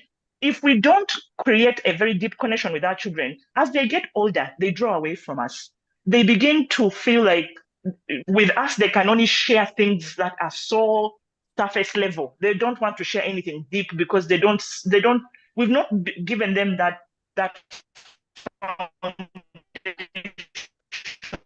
to trust us and to tell us that a teenage stage is a stage which is characterized of those conflicts in your child's head. Your child doesn't know what's happening to them. All of 1 minute they're young, they're jumping up and down all over. The next, the voice is breaking. Now your child is even afraid to speak up. So they're in a crossroad between child and adult. Next, if it's a young girl, next she's seeing her body has changed and she's so self-conscious. You've seen our children. One day she's the most active child, the next she's always in a big sweater. You can never see her walking around confidently. Sometimes it's the boys, you come home, the moment they say hello, the next moment they disappear to their rooms. They don't want to engage with you in any kind of conversation. We've got to open up with the children before it gets to a point where we need to draw them out of themselves. You've got to make it an everyday event of talking to your child, asking them questions. How was your day? Engage them, take them, to things that they enjoy to do. Take them to your work. Give them an assignment that will make them have to talk to you anyway. All our children, in fact, all our kids are now computer literate. Give your child a small project. Tell them, do that data entry for me. Well, how do they do that? Engage your child in those things that don't really require too much into their personal space, into their personal issues. Once you have built their confidence and they're like, I can talk to mom about this. Dad is very keen on this. They themselves will feel, I can talk to dad about this. So when you ask them, sometimes they'll even come to you. If you build that foundation or are building that foundation, you'll find that they will start to come to you. You will not have to ask them every time. They'll come to tell you and say, hey, mommy, guess what? So-and-so wrote me this letter. Have a look. What do you think? No, mommy, so-and-so, this happened to me. And it just flows naturally like that. But most of this work has got to be done by us, the parents. The problem with us is that we demand. Your child is very quiet. The whole time you've been with your child, you've never even teased them. You've never joked with them. You've never conversed with them. With you, it's always direction. Do this. Go here. Bring this. What are you doing? Now, all of a sudden, you're asking your child, what's going on with you? Will your child tell you? They will not. They will not tell you. Draw them close. Converse with them. You open the door. Don't expect the child to open the door. You open the door and say, hey, come. I've got something funny to tell you. Look at this. What do you think? Bring them into your life. Give them that confidence. The confidence that whatever they tell you, they're in a safe space. These days, the millennials call it a safe space, where they won't fear judgment, they won't fear punishment. These young children are likely to make mistakes. They are likely to make mistakes, but if they know that even if I make a mistake, my mistake will not cost me something so painful, they will be able to open up and say, hey, you know what, mom, this happened, and I think made a mistake here, or I don't know what to do with this situation. Please, what can I do? Make them feel safe with you. Once that's possible, they will be able to talk to you. And then also, you've got to remember that some children are different. Some children are not talkers. They don't know how to express themselves. They will not come to you and tell you what they are going through, what they are thinking. Sometimes they don't even know themselves what they're going through. They're like, I feel uncomfortable with my body. I don't like people. I'm socially awkward. I have pimples. I don't feel nice. I don't feel good. They're not going to articulate that to you. They don't know how to. That's the first thing. Secondly, they feel like you might think it is such a non-issue. And yet to them, it is such a big deal. Your child may refuse to talk about something so sweet, and for them, it is so big. How can I tell my mom that I have pimples here on my back? And yet it is such a normal thing that you have seen a million times, and the child is so stressed out about this issue, they don't know how to talk to you. And so our job is to make a foundation for that makes them feel free to talk to us, regardless of what it is. Such that even when they're not talking and you ask them, they have somewhere to start. They feel the confidence that I'm not going to be judged, I'm not going to be beaten, I'm not going to be rubbished. The thing might be very small, but your child thinks it is very big. And so that's what we always have to keep in our minds. So please, parents, let's pull these young people in and make them our friends. A lot of times we find children at school, they tell us, the counselors, things that we feel they can easily talk to you about, but they can't. They're like, please don't tell my parents, don't tell my mother, don't tell my dad, don't. And it's like, but this is something so small, or this is something that your parent might want to help you with. And they just don't feel safe enough to talk to you. The work is on us, the parents. The work is on us. Let's talk to them. If we don't talk to our children, repeatedly, don't try today and say, I failed, so tomorrow I won't do it again. I won't try and ask him what his problem is. When I asked him, he didn't answer. Continue asking, even tomorrow. Find different ways to ask. Don't just ask what's wrong with you. Find ways to ask, hey, are you okay? Have you eaten? What's going on? Yeah? What do you want to do? Do you want to go out? Do you want to read a book? What's happening? Involve them in the world around them. Involve them in conversations around them. Talk to them about current affairs, for instance, about wars that are happening in the world, about elections that are happening in places, about current affairs, such that it kind of draws you into them. So I think that answers that question. I hope I've answered that question. I believe, move on to the next one that was assigned to me, which has to do with online parenting. I'm sorry, I'm moving a bit fast because the questions are many and the time is shooting through.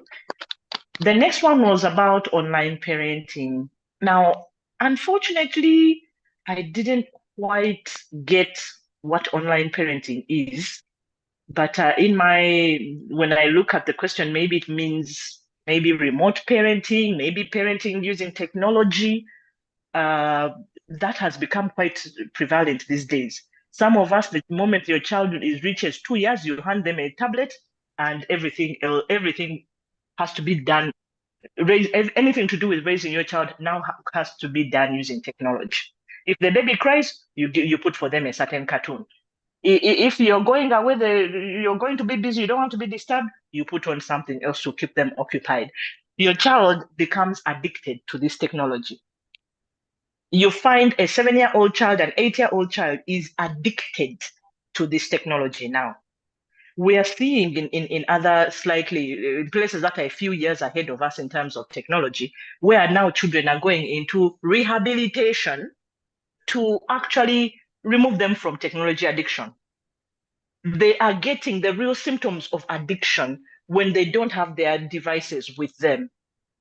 A child, for us in Gaza, we are a little bit lucky because when the children are at school for 3 months, they are away from these devices. So an addictive tendency somehow it gets cut there. And then when they come back on holiday, as soon as they arrive, you hand them their phone at the gate as soon as you pick them up, and the addiction sort of picks up again.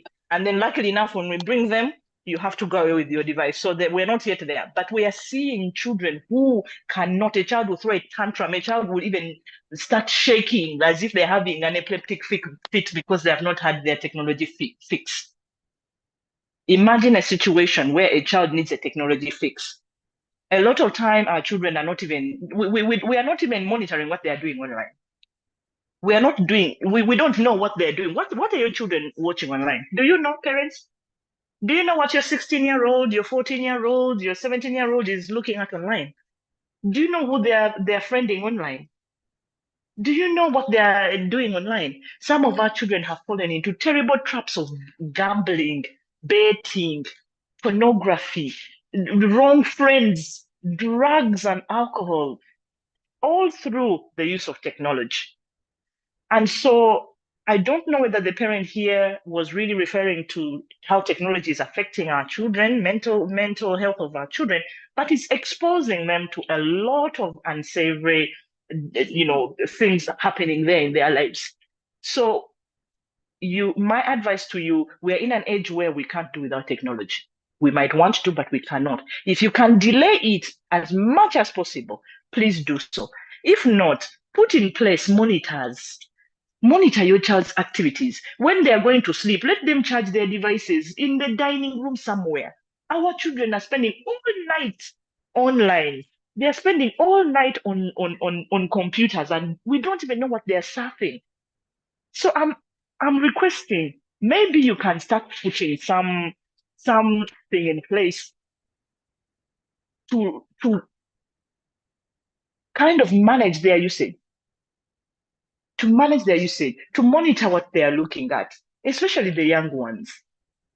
I think that was my understanding of this question. I'll move on to the I believe the last one for me. No, I think my concern is around the healthy sleeping habits and hours. How can schools also support to enforce the healthy sleeping hours? Some of the girls sleep so late and others wake up at 3 a.m. for one reason or another. Okay, so I believe Teacher Julie will handle this one. And so I will hand over back to Teacher Julie. Thank you so much, everyone. Okay. Thank you so much, Mrs. Olivia Kagwadan. Thank you so much for that. I do hope that the parents are picking something from this. That question, I think the parent was asking that they are concerned about the healthy sleeping habits and the hours. How can the school also support and enforce the healthy sleeping habits? Because some girls are sleeping so late and others wake up so early, sometimes by 3 a.m. for various reasons. So the school is already supporting this. The school is already helping the girls, because now we know that the rule of going to bed lights out is 10:30. By that time, the girls are expected to be in bed, lights should be off, and they should be in bed. And then waking up is, as per the school rules, is supposed to be at 5 a.m. And within that time, up to around 6:30, they are ready. They can do their housework, they can shower and all that. Maybe some were saying all the bathrooms and etc., but we know the school is working around the clock about all those issues, setting up bathrooms here and there. Things are changing very much. They support the sleep hygiene. So I wouldn't worry so much about whether the school is doing something about supporting the sleep hygiene or not. We are actually doing something. And we also have what we call lights out team. They go around to check whether the students are in bed at that particular time. Now, it remains for the students to let me say that word, for the students to maintain or to know that if it is lights out, probably 10:30, by 11 at least I should be in bed.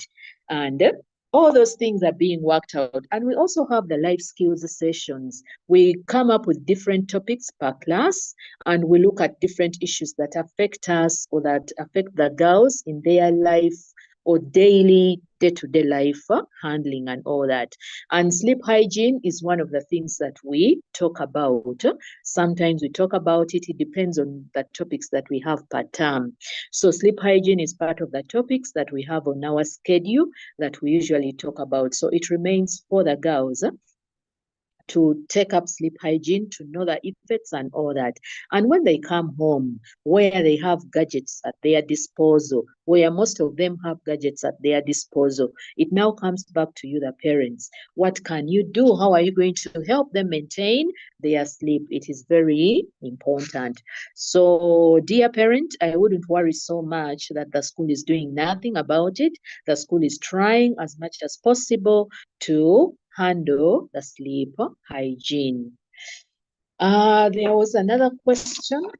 I think Mrs. Kagwa has kind of touched a bit about it. I think the parent wanted to find out about how to handle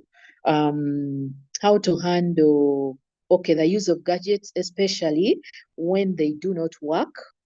They do not stay at home. I think they work maybe some abroad, or maybe some work up country. So they find that the children have to have gadgets in order to stay in touch, and therefore there is no proper limitation and use or guidance as far as the gadgets are concerned. Now, dear parent, this again comes back to you. You need to establish a routine. This routine is now working in your family, and the way things work out, you need to establish a routine. It's not like the students or the girls have to wake up early in the morning, the first thing they touch is a phone. If that is what is being done, then we have a problem there. If they wake up in the morning and the first thing they do is hold the phone, touch a phone, find out, who sent a Snapchat, who sent this, who is online, that kind of thing, then we have an issue. So you need to set up guidelines. You in your family, set up guidelines, establish rules and regulations about phone use.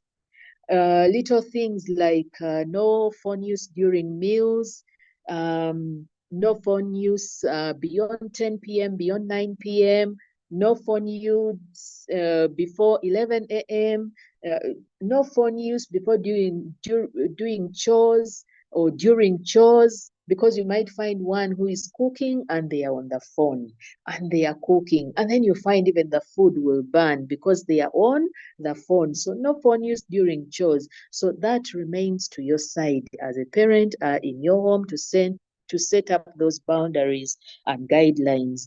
And also, there are also what we call parental controls. I don't know much about technology, but I know some phones have what we call inbuilt parental controls. Maybe Kismag will tell us more about that. There are also apps that help to block from a certain time to a particular time. All those things, we should educate ourselves about them and start using them. And then also, you need to openly discuss the risks of excessive phone use, because excessive phone use can be as bad as excessive alcohol use, excessive drug use, all those things. So phone use can turn into an addiction, and before you know it, the grades will go down, there will be very poor sleep, there will be reduced focus in class, reduced focus in activities, not paying attention, anxiety issues, all those things can happen. Anxiety issues can happen with our children if we don't control the use of the phone. And then also, as parents, how healthy are our habits of using the phone? Are they healthy habits? Are we the type that when we walk in, the first thing we do after work, we be on our WhatsApp from, the moment you get home up to evening? Because the children are watching and they pick from our habits anyway. If our habits of phone use are not healthy, how are we going to control how the children are using the phones? We can also encourage alternative activities. Someone was asking that for us who live in small spaces, what kind of activities can we encourage? Book reading, novels. We grew up with reading novels. We would read novels like madness. I don't know. How many of us are buying novels? How many of us are buying the physical novels? I know there is online, there are so many online novels and etc. But in a way also that is not helping, because you're trying to stop phone use, excessive phone use, but again, you're doing the online whatever.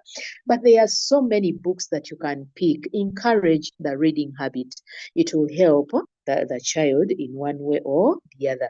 Physical activities like games within our homes, what happened to games like, drafts, Ludo, Snakes and Ladders, Monopoly, and so many others. I've heard of this game called Otio. All those games are there. So are we encouraging them? Are we engaging in those games? Then also, sports activities. I always tell the students, please find a sport to play, and so that you can replace that negative energy that you feel and things that you're going through. You can put that energy into a sport. If you put your energy into a sport in one way or the other, you find some bit of excitement.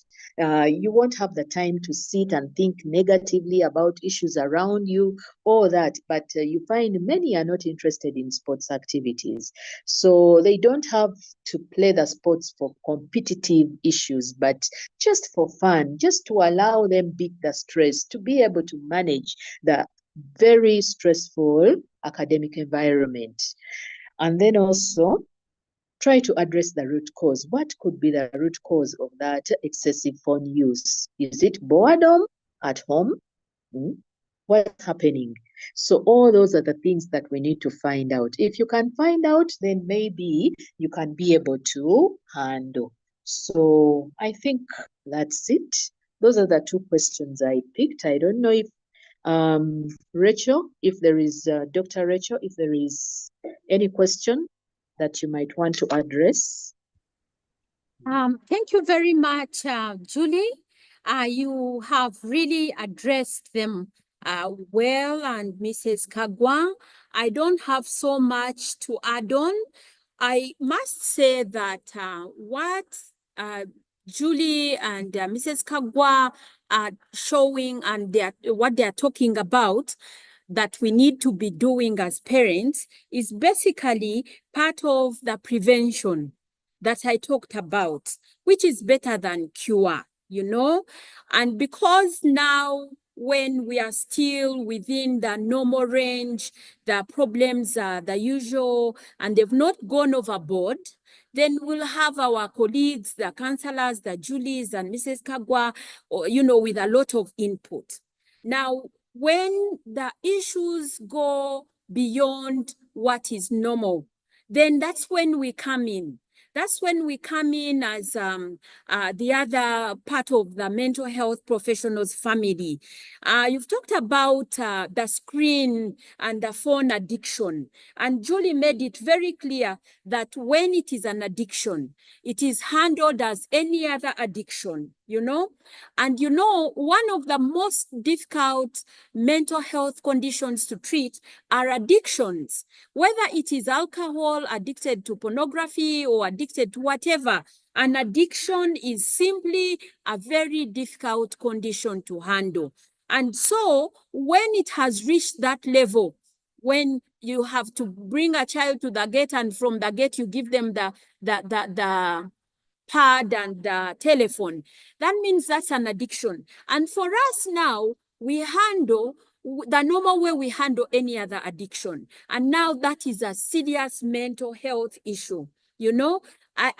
She's mentioned what to do. I won't go there, but let us fight all that, because it can be very difficult. Now, if all these things interfere with the functioning of the child, then that is so bad. And there we've gone beyond the normal. When the grades are going down, when the relationships with the other peers and with the parents are so strained. I had somebody who came into my clinic here, and she mentioned how she really flexed muscles with her parents, and it was a physical fight, and there things have gone beyond the normal. We come in to look at proper management of anger and a lot of cognitive behavioral therapies and all that is needed. Now, at the beginning, I mentioned that we work also with psychiatrists, and Mrs. Kavuma introduced some of them. When the condition now has gone beyond what is the normal talking and the normal counseling, then we come in with the psychiatrist, sometimes they have to give some medications, especially when we have mood disorders. And then I do the psychotherapies, which is also basically the talking therapies.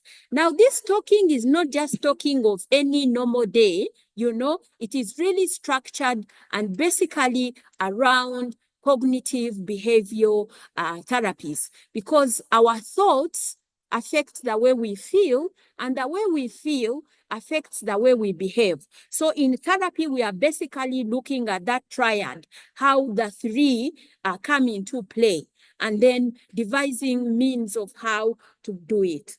Somebody asked about the screen time, TVs, tablets, and games and everything. They increase, there's a level of stress that they create, If you have watched some TV programs, there are some programs like, I think, Ninja Warrior, and somebody's going to fall, somebody's climbing up, is going to run on a piece of rope. Such movies, such programs heighten the levels of stress and anxiety, and before you know it, you have somebody presenting with an anxiety disorder. And then you say, but where is this one coming from? Because you see, when you sustain that anxiety cycle, that thought and that feeling of being anxious, and you propagate it for longer than you should, then you're heading for an anxiety disorder. And that is why it is very important to be deliberate when these teenagers are back home. Things like screen time and what the schedule she has mentioned, I can't overemphasize, very important for us to mind as parents. These screens decrease social abilities, they affect the sleep. And we have talked about the sleep and why sleep is very important. So very important. So when we get into addiction, that is now proper, fully blown mental health disorder. And we don't need to get there. So let's work. It's hard work, but the Lord will give us the enablement. Thank you very much.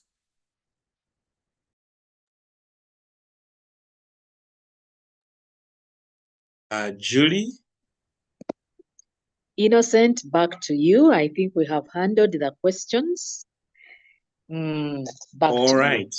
Thank you so much. One pertinent one here that I'm reading right now, but it looks like Dr. Maiteki joined us in the chat section.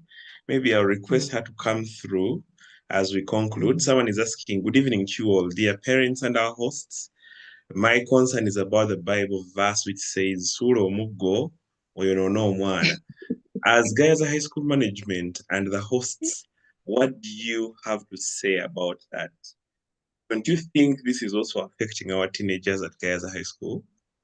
I don't know if Dr. Catherine Maiteki could come through on this one. Thank you, Chismag, and a good evening to all our dear parents. Thanks to the team for a well-organized webinar.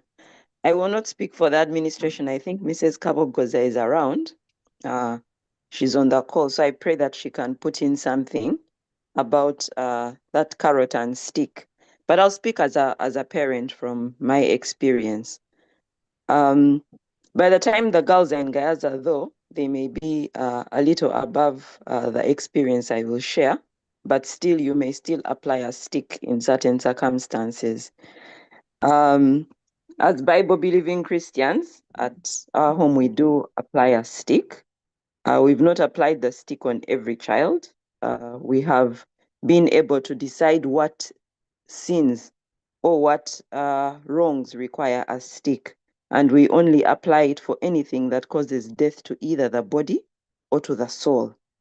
Things that, like opening the gate and the little one runs to the road, using a flat iron and leaving it hot after being warned time and again. Online, we've had to apply a stick on someone online who was going a bit overboard into sharing indecent pictures. That is direct destruction of the soul, into tapping into relationships that may be interesting. You start seeing phone calls that are coming. Children are very the things we're discussing here are live and they're real. And at times you just drop your guard just a little bit and it comes into your home. And unfortunately, COVID put a gadget in almost every child's home. So many of the crimes that lead to the death of the spirit, of the soul, are coming in through internet. So we have, yes, applied a stick to someone above the age of 12. So for sticks, what I would say about sticks is it's a delicate balance. For a stick, back in the day, we used to warn a child 3 times before we apply a stick, and we never apply a stick in the heat of the moment. Please don't slap children. When you slap a child, when you kick a child, such things confuse a child because the hand is supposed to love. The hand washes the child. The hand hugs the child. Now you use that same hand to slap a child across the face. Remember, when you're slapping a child across the face, you're slapping out of anger. You're slapping in the heat of the moment. You've not rationalized. So yes, we may have done that a few times, but you always have to hold yourself back and say, I will not do this. It's wrong. So if you're going to apply a stick, choose an age-appropriate stick in terms of its size, and put it in a place, and the children know that this stick is applied for ABCD. Now, when we are going to apply, we tell you at 2 p.m. This is 8 a.m. when you sinned. At 2 p.m., we are going to beat you. You're 3 years old, we are going to give you 3 kaboko. You're 6, we're going to give you 6 kaboko. And you must be on one page with as a parent. If you're together parenting, if you're single, that's then that's easier. You're on your own. But don't apply as a wife and the husband is saying tokuba. Then you become like the bad parent. Beating after some time enables you to calm down and reconsider. But when you promise, make sure you beat. Now, when you beat, make sure you discuss that this is why we are giving you these sticks for this and this reason. It has worked for us actually in all circumstances. And the few children who have been spanked, the rest have decided, I will not do that. Now, there are other methods that a stick can be. A stick can be a discussion. A stick can be time out. A stick can be deprivation of an activity they love. It can be naughty corner. It can be removing the phone. It can be no data. Some of those things are more painful actually to the older children. When you take away their phone rights, you will see people aligning. So the bottom line is use acceptable means available to you within the guidance of God and what is acceptable to prune your child. Because if you don't prune your child, you're the one going to cry. Don't beat the legs, don't beat the head, don't beat the body. Only government meet the cabina. Only. I think that's what I can say. And let us always return to God. Parenting is not easy. Parenting is complicated. And as the children grow, the issues evolve. But one thing I told one of the most naughty children I had is I told this child that God has given me everything to make sure that I will be the best mother to you. No one would have mothered you better. Because if that person would have, then you would have ended up in that home, in Olive Kagwa's home. But God knew that he gave you to Godson and Catherine for a purpose. And we are going to brush you to gold. We are going to love you. And we were firm with the child, but we were loving. Always present at VD, always present at school things, talking, these things that have been shared, talking to this child. And the child turned, I don't know whether to say 180 degrees around. She started talking to us. She started consulting us. She started telling us about these difficult things. But there's a lot of work we did on our knees. There's a time we had to cry to God. So parents, you may be out there and you're struggling with your child over something. It may be an addiction. It may be relationships. It may be phones. God has given us the ability to reach out and speak to him and connect with him and put that child there. We were also instructed carefully by God that stop criticizing, stop telling her, you, others.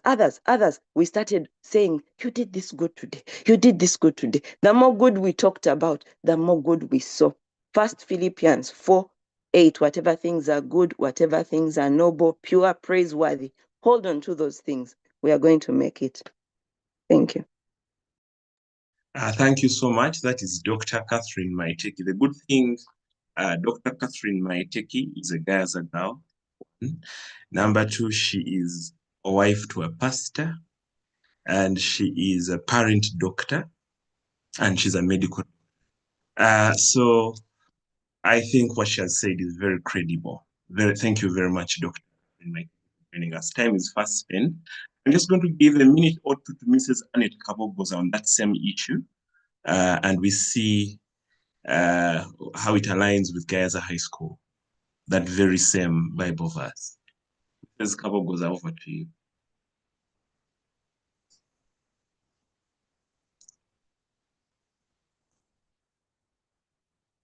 Mrs. Kabogoza, can you hear me? Yes, I can hear you. Can you hear me? Yes, we can hear you. Someone was talking about Sulo Mogoyo no no Mwana, the Gayaza way.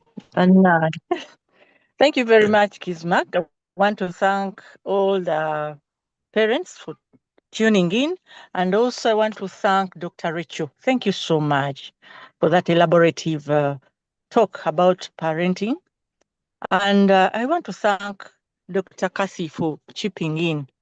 I think what she has said in Gaza High School, we use the carrot and stick parents. Some of the parents here know. There are those who have come to complain that we have punished their children. So I think we do it. We have guidelines, and the girls know that if I do ABC, I will be punished. If I do this, I'll be punished. And actually, they were talking about what should we do about lights out. Someone was asking, we know very well there is that team. And recently, there are those we made sign disciplinary cards because of not sleeping in time. So, in one way or another, we also have carrot and stick, and the girls know. And they may not know when we shall act, but we always use the school rules and regulations. They are very clear.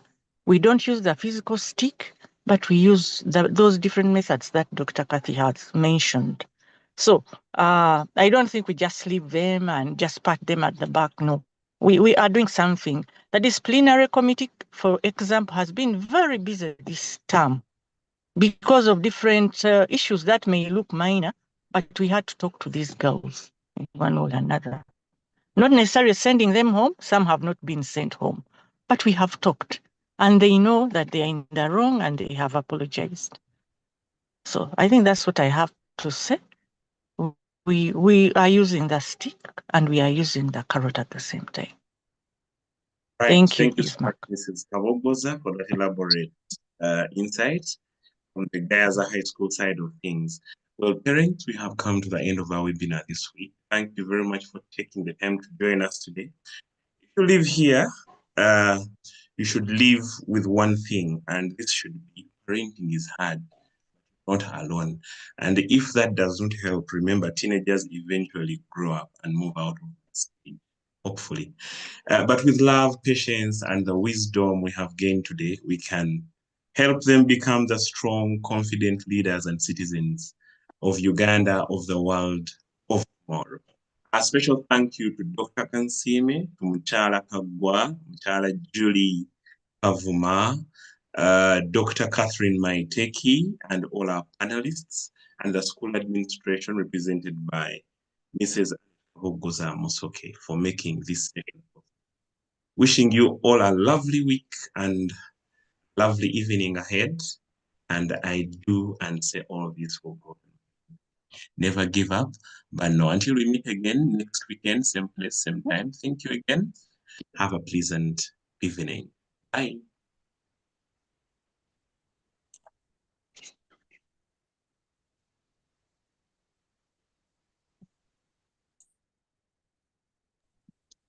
Bye. Bye. Bye. Thanks a lot for the Bye. Thank you very much. Bye. Bye. Bye-bye.